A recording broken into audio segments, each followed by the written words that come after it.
Hello, আসসালামু আলাইকুম viewers, সবাই কেমন আছেন? তো আজকে আমি একটি গ্রামের প্রাচীন ঐতিহ্যবাহী একটি ভিডিও নিয়ে আসলাম।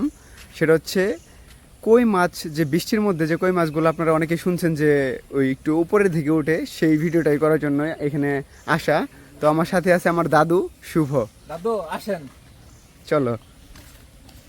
দাদু তো ওই যে এই পুকুরটাতে মাছ ধরা হয় না, তো যে কোনো একটা সমস্যার কারণে মাছ অনেকে ধরে না। তো এখানে অনেক প্রচুর পরিমাণে কই মাছ থাকে, প্লাস আদার্স অনেক মাছও থাকে। তো এই কই মাছগুলো বৃষ্টির কারণে একটু উপরে উঠে যায়। এই যে বৃষ্টির পানি এগুলো জমছে, আপনারা যেগুলো দেখতেছেন। সময়টার জন্য অপেক্ষা করে বসে রয়েছি। হ্যাঁ, প্রায় একটি বছর পর এই সব এই ভিডিওর জন্য অপেক্ষা। 3 দিন মাছ মারছি, 3 দিন বৃষ্টিতে সব মাছ মনে করো যে একবার উপরে এটা করছে। আচ্ছা আচ্ছা তো আজকেও যে কিছু পাই নাকি। আচ্ছা, এইখানে তো এই যে এই খালরে ঠিক আছে, হ্যাঁ 2 খালে করে মাছ মারি। 2 দিন মারছি, আজকেও যে পাই নাকি। এই যে এই যে একটা আছে, আচ্ছা দাদা দাদা, পাইছি পাইছি এই পাইছি। যে একটা হ্যাঁ, আলহামদুলিল্লাহ অনেক পুরনো। এই যে একটা দাদু। সব আলহামদুলিল্লাহ। মাছ একবারে টানে পড়ছে। তো দেখি আরো কিছু পাই কিনা। আর এইখানে একটু উঁচু একটা পরিবেশ, এইখানে সব মাছ এসে আর কি জড়ো হয়।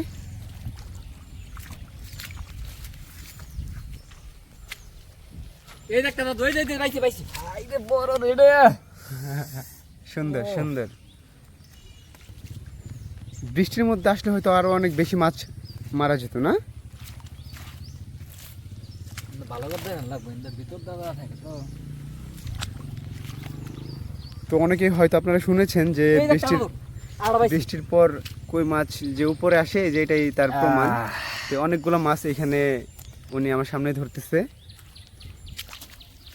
কইলাম না দাদু, এই বৃষ্টি নামছে সব এই পুকুরের মাছ, সব এই পুকুরের মাছ। পুকুরে অনেকে মাছ মারতে পারে নাই, ঠিক আছে, মাছ ধরে সব শেষ করতে পারে নাই। তো তার কারণে সব মাছ এই বৃষ্টি দিয়ে সবই দেখতে পাইছি দাদু। এই বৃষ্টিতে সব মাছ উপরে উঠে গেছে গা। ও বাবারে, ও মাই গড। একদম দেশি কই, আর অনেক পুরনো কই, তো কইগুলোর সাইজ লাল লাল হয়ে গেছে অনেকটা। এই যে একটা দাদু, কই কই দেখি। এই যে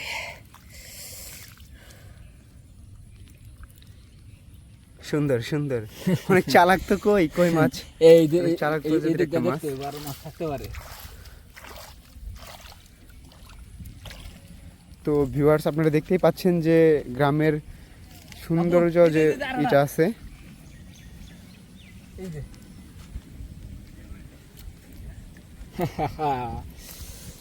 এই যে একটা, এর দুইটা নে। ও ও এই যে আরেকটা। এই জায়গায় একটু পানি আসছিল তো সব মাছ আচ্ছা আচ্ছা আচ্ছা। এই ব্যাং। এই পাশে আসলে তো ওই পাশে আসো। তো বর্ষার পানি আমাদের এখানে চলে আসছে প্রায়, এই আষাঢ় মাস যেটাকে বলে, যে এই সময়টাতে রাতের বেলায় টেটাতে অনেকে মাছ শিকার করে। এই যে একটা দাদা, এই যে এই যে এই কই। ইন্দে এলাম। ও মাই গড, সুন্দর। বিকই একদম দেশি। তো এটা অনেক বছর আগে থেকেই এই সব মাছ এইভাবে ধরা হয়, মানে বৃষ্টির পরে এই কই মাছগুলো বেশি শিকার করে অনেকে। একদম এইখানে হয়তো আরো কিছু মাছ আমরা পাবো। এই যে একটা দাদা, এই যে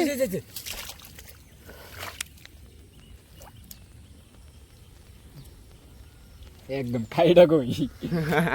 অনেক পুরনো কই, তো এই পুকুরের মাছগুলো মারা হয় না বিধায় এত মাছ এখানে পাওয়া যাচ্ছে। কাটা দিস না। কিন্তু একজ কই মাছগুলাই আমরা সব সংগ্রহ করলাম দাদা। এই দিন দেড় অপেক্ষায় আসছিলাম, এই যে এই মাসে বৃষ্টি নামে বছর, আর এই মাসে সব কই মাছগুলাই বৃষ্টিতে সব টানে ওঠে।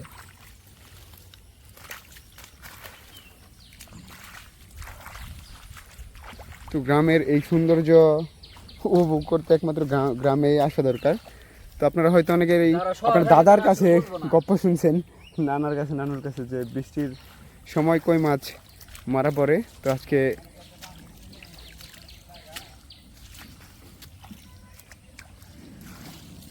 তো তাদেরকে আপনি খুশি? আলহামদুলিল্লাহ সেই খুশি, কালকেও মারছি। তো ভিউয়ার্স, তো টেকনিক আপনাকে দেখালাম। আরও যদি মাছ বেশি মারা পড়ে ওই অন্য একটা সাইডে যাবো, ওইখানে আরও বেশি মাছ কই মাছ মারা পড়ে, ওইখানে আপনাদের নিয়ে যাই। তো আল্লাহ হাফেজ, আল্লাহ হাফেজ। তো নতুন আরেকটি ভিডিওতে আপনাকে আবার দেখাবো নতুন একটি জায়গায়।